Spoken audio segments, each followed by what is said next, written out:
I started out 5 years old riding calves. I was the national champion at the high school finals. The only guy that's ever won every single round at the college national finals rodeo on the bull riding.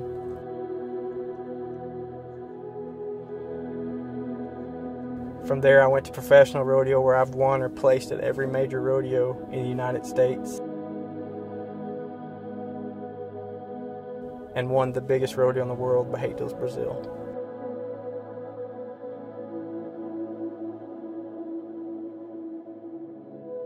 My name's Chad Eubank. Welcome to my journey back to professional rodeo. It's been 6 years since I've been a professional rodeo cowboy. And not just 6 years, but 6 years of not riding anything that bucks. Pulling up at my first rodeo was a unique feeling that never left me. It had been 6 years since I'd actually been to competing rodeo, but that feeling's always there. It never left me. Once that stuff gets in your blood, it never goes away.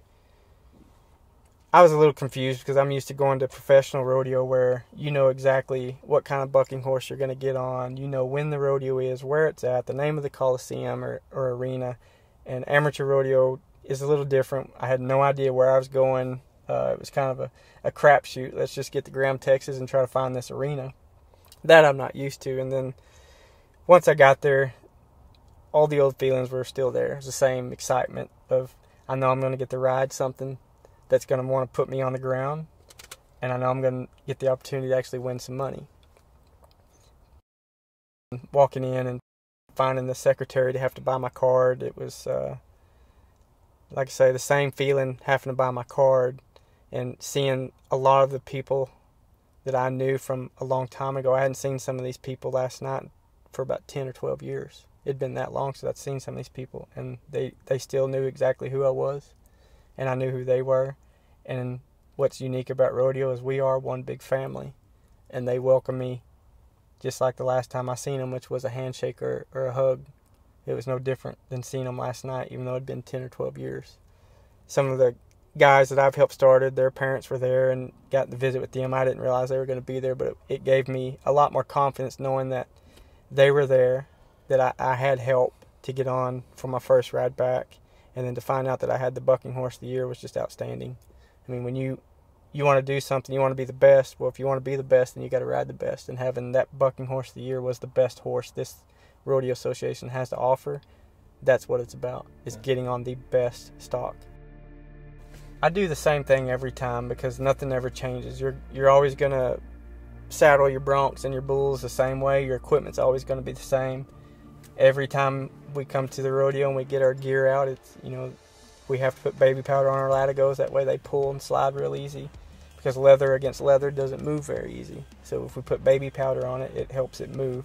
Putting my boot ties on that's about the most chilling part of it all to me, because it's getting serious. You can put a pair of boots on, but when you put boot ties around it, it means something else. Putting rosin on my glove and on my rigging to make sure my hand goes in and comes out like it's supposed to. My chaps, my vest. The tape on my arm is very important because that's what keeps me going. We're not strong enough to outpower these horses, and when they buck, they're very strong, and the equipment is not forgiving. And what's going to give is going to be our shoulders, our elbows, our wrists. And the tape helps prevent a lot of injuries and helps me keep a form for when I do ride. Getting on the bucking horse is no different. It's game on.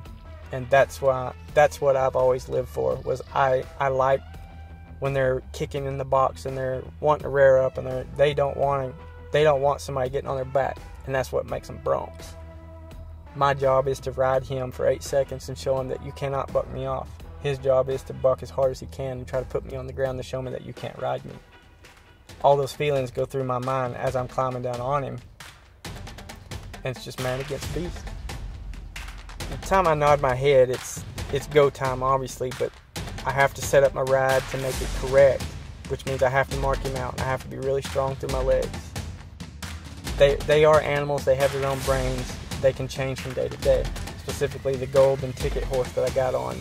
He was supposed to be jumping real high in the air, move forward quite a bit, He moved forward quite a bit, but he didn't jump real high in the air like they said. So he obviously had an off day. So he wasn't exactly what the guy said he was going to be. When he jumps out and you stick your feet up there and put your spurs in his neck, there's no telling what's going to happen. So you never know. I mean, they have their own brain. One day they could decide they're just going to turn back and spin. One day they could decide they're going to jump in the air. One day they decide just to rear up and circle around the left or circle around the right. You never know what's going to happen. So you just have to look right down their main line and just watch where your feet are and watch where they're going. 8 seconds comes around, you've done everything you're supposed to do, now it's time to get your hand out and get off safely.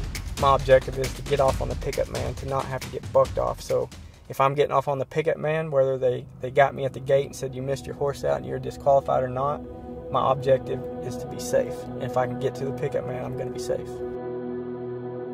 There's a bigger reason why I'm putting my body on the line. It'd be almost a year since I've seen my 2 children, my son and my daughter. My kids never got to see me ride. They never did, because I'd quit when they were born. They were so young, they never had the opportunity to see me ride. All they see is pictures and their videos and people talk about their daddy and how good he was. I'm doing this so they hear my name again. You've never met a massive cowboy. How about putting your hands together for it one more time? And we're glad to see you back at RODEO.